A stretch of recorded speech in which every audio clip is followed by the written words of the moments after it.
Nebuliser लगाया हुआ है, तो सांस लेने की दिक्कत आ रही है, हो गई। तो मैं कभी हॉस्पिटल एडमिट नहीं हुई, बस गोलू चीना और लेकिन बात जो अपन पोल्यूशन में जा रहा है ना गाइस, उसको ये सब चीजें करनी जरूरी है। गर्म पानी, मतलब कि ऊपर सोनिया भी कह रही थी मैं बीमार हूँ, डॉली भी कह रही थी, मतलब सबको प्रॉब्लम है। हेलो एवरीवन, कैसे हैं आप? आई होप आप अपने घर में बिल्कुल सही हो गए। Welcome to new blog. आज का ब्लॉग इस तरह है गाइस, आज थोड़ा सा उठने में देर हो गई, तो संडे था और इनकी भी तबीयत ठीक नहीं थी, आपको पता है, ये भी जल गए थे, तो इनका भी दिल नहीं था, तो बस थोड़ी देर हो गई, तो बस उठ के फटाफट चाय बनाई है, चाय बना के नाश्ता वगैरह दिया है, भाई को भी दिया है, ये भी बैठा हुआ है। आप सब? हाँ, गुड मॉर्निंग कर दे। हाँ, गुड मॉर्निंग। जो भी, हेलो एवरीवन, गुड मॉर्निंग, कुछ भी कह सकते हैं, जो भी। हाँ, तो बस इसको नाश्ता दिया, मैंने भी किया है, तो बस अब बनाने जा रही हूँ कोफ्ते। कोफ्ते तो खा लेता है ना? हाँ, कोफ्ते का तो। हाँ, तो बस घिया निकाला है अभी फ्रिज में से, बहुत ठंडा था, तो मैंने कहा इसको कद्दूकस करेंगे तो हाथ भी जम जाते हैं, करेला तो नहीं निकाल खाता, के। बस करेला नहीं खाता? अच्छा, बाकी सब चीजें खा लेता हूँ, आज घिया नहीं खा लेता हूँ, तो करेला खिलाऊंगी। हाँ, तो बस गाइस अभी बनाने जा रहे हैं कोफ्ते, और आपको सारे कहते हैं कि आंटी आपने बड़े दिन से कोई रेसिपी नहीं दी, तो साथ साथ रेसिपी भी देते हैं। तो पहले घिए को छीलते हैं, उसको करते हैं कद्दूकस, पतले वाले से कद्दूकस करेंगे ताकि पकोड़े, और उतना ही बेसन डालेंगे जितने घिए में वो सोख ले। नमक, मिर्च, हल्दी थोड़ी सी डाल देंगे, कलर आ जाएगा, तो उसके बनाते हैं पहले, सबसे पहले पकोड़े, जो उसके बाद फिर टमाटर प्याज का मसाला बनेगा। तो घिए को मैंने छील लिया और अच्छे से धो लिया है, अब इसके अंदर इसको करेंगे कद्दूकस। तो कद्दूकस गाइस, ये बहुत बड़ा है, ये बहुत बड़ा हो गया, ये बहुत छोटा है, और हम करेंगे ये वाला मीडियम साइज़ में। इस मीडियम साइज़ के पहले इसको कद्दूकस करते हैं। बेसन निकाल के रख दिया है, बस बेसन में इसको अच्छे से मिलाएंगे, पानी बिल्कुल नहीं डालेंगे, क्योंकि पानी डालेंगे तो बेसन ज़्यादा डल जाएगा, तो कोफ्ते बनेंगे हार्ड। पानी बिल्कुल नहीं डालेंगे, उतना ही बेसन में इसको आराम से इसका गूंद लेंगे, ताकि इस गूंद क्या है, इसका बैटर बना लेंगे। तो बस इसको अच्छे से अब करते हैं। तो ये देखो गाइस, इसमें थोड़ा सा पानी मैंने डाला है, क्योंकि हार्ड हो गया था, हमें इस तरह का चाहिए पकोड़े बनाने के लिए, ताकि ना ज़्यादा हार्ड ना ज़्यादा नरम। ये देखो बिल्कुल सही है, और इसमें सारे देखो लच्छे लच्छे आपको सारे नज़र आ रहे हैं कोफ्ते के। तो कोफ्ते बहुत सही बनेंगे। नमक मिर्च डाल दिया मैंने, थोड़ा सा हल्दी भी डाल देती हूँ, ज़रा सा कलर आ जाएगा। तो गाइस ये देखो बन के तैयार हो गए हैं, कोफ्ते बनाऊंगी। देखो कितने नरम है गाइस, ये देखो कैसे हाथ जा रहे हैं, कितने नरम है। अगर जितना ज़्यादा बेसन डालोगे ना, उतने हार्ड बनेंगे। ये देखो इसमें सारा का सारा घी के सब ग्रीन ग्रीन ये नज़र आ रहे हैं, तो ये नरम बनेंगे। काफ़ी सारे बन गए हैं, तो ऊपर लगता है, ऊपर भी दे दूँगी सबको, सोनिया, डॉली, निक्की को भी एक एक कटोरी दे दूँगी। साथ में सोचूंगी 2 आलू भी डाल दूँ। 2 आलू क्या करते हैं, 2 आलू को अच्छे से अगर हम फेंस देते हैं ना, तो जो मतलब कि तरी होती है वो गाढ़ी बन जाती है। बस पहले बनाते हैं हम टमाटर प्याज का मसाला। टमाटर प्याज का मसाला बन चुका है, आलू मैंने काट के रख दिए हैं। बस पहले आलू को 2 सीटी दिलाऊंगी ताकि आलू गल जाए, बाद पानी ज़्यादा डाल दूँगी, और पानी भी अच्छे से उबल जाएगा और आलू भी गल जाएंगे। साथ में ये कोफ्ते डाल दूँगी, को पानी ज़्यादा डलेगा, क्योंकि कोफ्ते भी जो है पानी सोखते हैं। तो गाइस कोफ्ते बन के बिल्कुल तैयार हो गए हैं, कोफ्ते आलू। इसमें तरी तो चाहिए, क्योंकि अभी तरी फिर सूख जाएगी गाइस। मैंने इसमें पानी उबाल के वो डाला है। ये देखो ये आलू और ये कोफ्ते, धुआं है ना, तो इसलिए ये देखो गाइस बहुत टेस्टी, बहुत अच्छा। हरा धनिया से इसको, गरम मसाला, हरा धनिया डाल दिया। देखो गाइस, अगर आपको भी ये रेसिपी पसंद आई हो तो ऐसे ही कोफ्ते बनाएं आप भी, और मुझे कमेंट करके बताएं कि आपको कैसी लगी रेसिपी।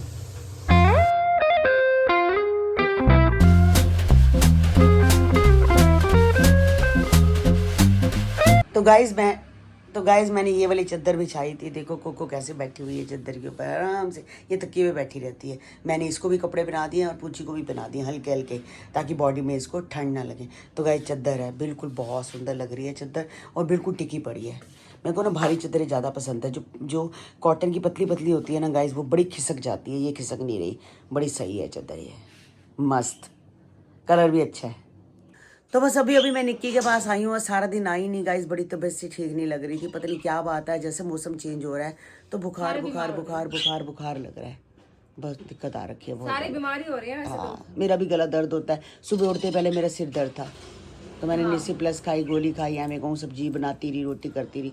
उसके बाद 4 बजे के बाद मैं तो बिल्कुल ही ऐसे हो गई जब डाउन होती हूँ।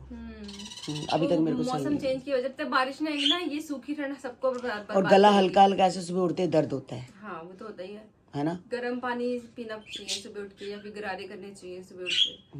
तो ये तो मैं आपको बता रही हूँ, मैं खुद करती नहीं हूँ, लेकिन बात जो अपन पोल्यूशन में जा रहा है ना गाइस, उसको ये सब चीजें करनी जरूरी है। गर्म पानी पीना या फिर गरारे करना गर्म पानी से नमक डाल के, वो जरूरी है, क्योंकि बाहर बहुत ज्यादा पोल्यूशन है।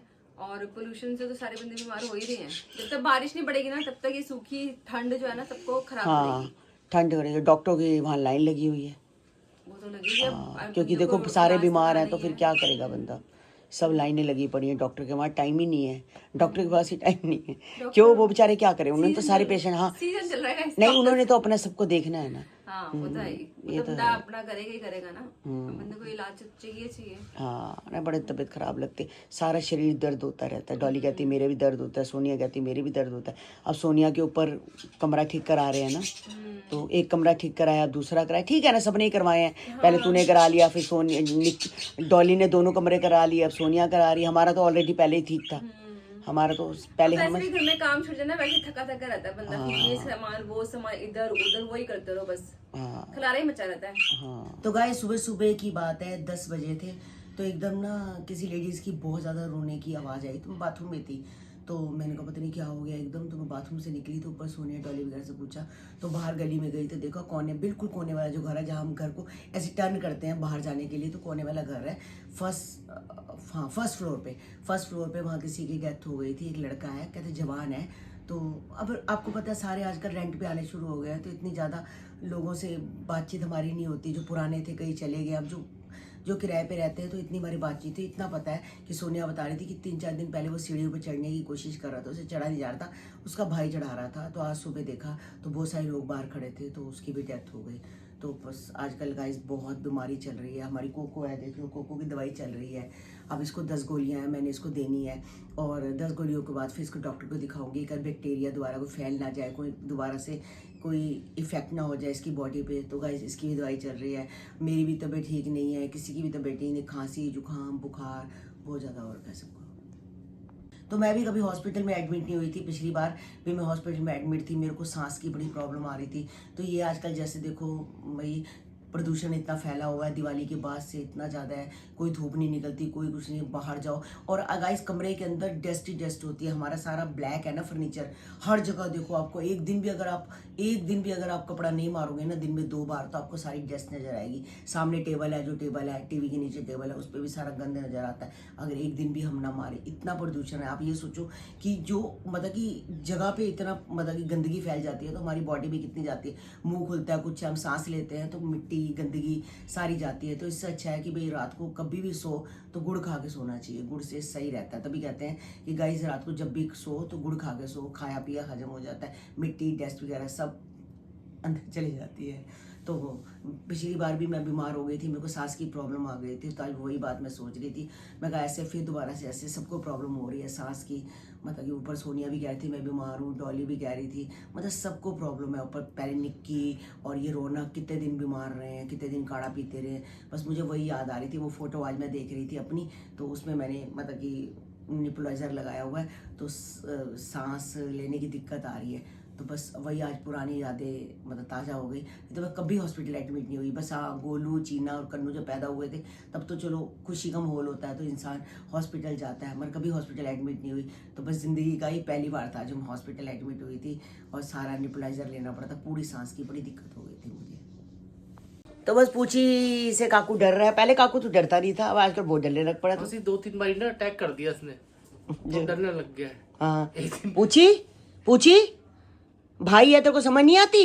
दीपू बार बार कहता रहता मुझे कुछ नहीं बोलती। मैं इसको हमेशा ये कहती हूँ इससे दूर रह कर। सुनो सही, पूछी कब हमला करती है किसी को नहीं पता। एक दिन क्या हुआ, मैं ना वहाँ बैठा हुआ था, तो ये ना नीचे बैठी हुई, मेरा गलती से पैर इसके ऊपर हल्का सा टच हो गया, उसने मुंह के अंदर घुसा लिया पैर, मैंने ऊपर कर लिया, ऊपर तक आ गई चढ़ के, मैंने छोड़ दिया, अब तो ऊपर आ गई। पैर पकड़ लिया था, पैर पकड़ रही थी। हमारे को वैसा डर नहीं लगता, पर एक अब वो एक दहशत सी हो जाती है कि कभी भी अटैक कर सकती है। दीदी इसको कुछ भी गालो, ये देखिए, ओए ओ सुन ना मेरी बात तो सुन, ये देखो कुछ तो बोल, कुछ तो बोल। देख कुछ नहीं बोलती, ये देख एक ये है, इसको कुछ नहीं कहती। और ये 2 मिनट में काटती है। उसका मुंह पकड़ो, उसका मुंह पकड़ा। क्या कुछ तो बोल, कुछ तो सुन। इतना बोलेगी। अरे गाना गा ले, तू गाना गा ले, गाना गा ले कोई। कर क्या रही है तू? ये तो मुझे बता दे पहले, क्या कर रही है? कुछ भी नहीं कर रही। वो क्या कर रही है? तू कर रहा है। वो कर रही है। वो क्या कर रही है? ढीली ढीली, हाँ बहुत ढीली ढीली पड़ गई है। हाँ। क्या हुआ तुझे कोको? क्या? तो गाइस कई लोग मुझसे पूछते हैं कि आपकी जो वॉशिंग मशीन है वो कौन सी कंपनी की है। तो IFB की है। हमारे घर में सबकी IFB है। हेमा ने भी IFB ली थी, मैंने भी, मेरी मम्मी ने भी, कंचन की, सबकी चारों की एक जैसी है और बहुत अच्छी है। बहुत भारी मशीन है।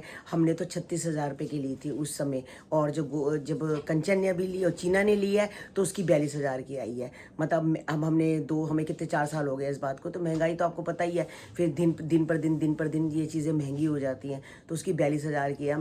हमारी मतलब 8 किलो है शायद, उसकी 10 किलो है, उसकी थोड़ी बड़ी है। सेम मशीन है। तो मुझे कह रही थी कि मम्मी कौन सी कंपनी लूँ। तो मैंने कहा तू कोई कंपनी मत ले, वहाँ पर तो सारे कोई ना कोई कंपनी बोलेंगे ये ले लो, वो ले लो, ये ले लो। तो मेरा कहना मान के चलियो IFB की लियो, इसके अलावा कोई मत लियो। तो उसने वही ली। कहती मम्मी बहुत अच्छी है। वाकई कहते हैं कि सस्ता रोए एक बार, नहीं महंगा, क्या बोलते हैं, बार बार महंगा। हाँ, सस्ता रोए बार बार, महंगा रोए एक बार। हाँ, ये कहावत है। ये कहावत बड़े बुजुर्गों ने बिल्कुल सही बनाई है। आज 4 साल हो गए हैं, मेरी नज़र ही न लग जाए कहीं मेरी मशीन को। वैसे मशीन बिल्कुल सही चल रही है गाइस। पता चले कि मैंने बोल दिया मेरी मशीन ठीक है, कल मशीन के बाय बाय, ओके टाटा, है ना। ऐसे भी कर सकती है ना। 4 साल की गारंटी होती है, 4 साल खत्म है 4 साल तो हो गए, गारंटी हो गई। अच्छा खत्म। हाँ खत्म, 4 साल खत्म। हमने तो ली थी पूजा की जब शादी हुई थी ना, उसके बाद ही ली थी वो। हाँ यानी बार कोई 2 साल। तो तुम्हें भी 2 साल हो गए, मेरे को 4 साल हो गए हैं। तो गाइज बिल्कुल सही चल रही है। अगर आपको भी लेनी हो, कभी भी मशीन लो, मैं ये नहीं कहती कि कभी भी आपका दिल करे ऑटोमेटिक लेने का तो IFB की लेना। अभी हमारी जो राधा है वो भी मुझसे पूछ रही थी कि मशीन लूँ, तो मैंने उसको यही सलाह दी थी कि कभी भी लो तो यही लेना। कोई बात नहीं, आपको मतलब कि दिक्कत आएगी थोड़ी पैसे की, मगर चीज़ तो अच्छी है ना, फिर फ़ायदा क्या, सस्ती लेके रोने वाला काम हो जाता है। तो गाइस आज का ब्लॉग हम यही एंड करते हैं। मिलते हैं आपको नेक्स्ट ब्लॉग में। जिन्होंने हमारे चैनल को सब्सक्राइब नहीं किया तो जल्दी से जाके चैनल सब्सक्राइब करो, लाइक करो, ज़्यादा से ज़्यादा शेयर करो। तो कल दीपू कह रहा है कि मम्मी के घर चलो, तो मम्मी के घर चलो, मेरे कपड़े पड़े हैं सर्दी के। मैं तो कह रही हूँ कन्नू के निकाल देते हो। कहता है नहीं, अपनी फिटिंग अलग होती है, तो मेरे कपड़े पड़े हैं तो हम घर चलते हैं। तो मेरे जाके कपड़े, जूते, कई चीज़ें हैं तो मैं लेके आता हूँ। पहले तो चलो आधी बाजू की थी तो 2-4 शर्टों में भी हो गया। कुछ मैंने इसको टी-शर्टें ले भी दी थी और कुछ इसने कन्नू की भी ले ली, कुछ इसकी अपनी थी, तो सारा हो गया। अब कहता सर्दी का मेरे को मतलब अपने घर से ही चाहिए। तो कल मैं जाऊँगी पटेल नगर मम्मी के घर, तो इसका सामान वगैरह वहाँ से लेके आती। मैं कंचन को बोला है तू भी चल, थोड़ा मम्मी के घर के कमरे की सफाई भी कर देते हैं। कुछ है तो बेड बुड की चादर तो चलो नहीं, नानी के कपड़े भी ले लेगी। हाँ, नानी के भी कपड़े ले लेगी। कहता वॉशिंग मशीन में कपड़े भी मैले पड़े हैं, तो हम क्या करेंगे, वहां जाके वॉशिंग मशीन लगा के ना कपड़े भी धो देंगे। ठीक है ना, तो साथ के साथ ही फिर काम हो जाएगा। तो कल इसके कपड़े लेके आते हैं फिर। तो bye bye guys, take care.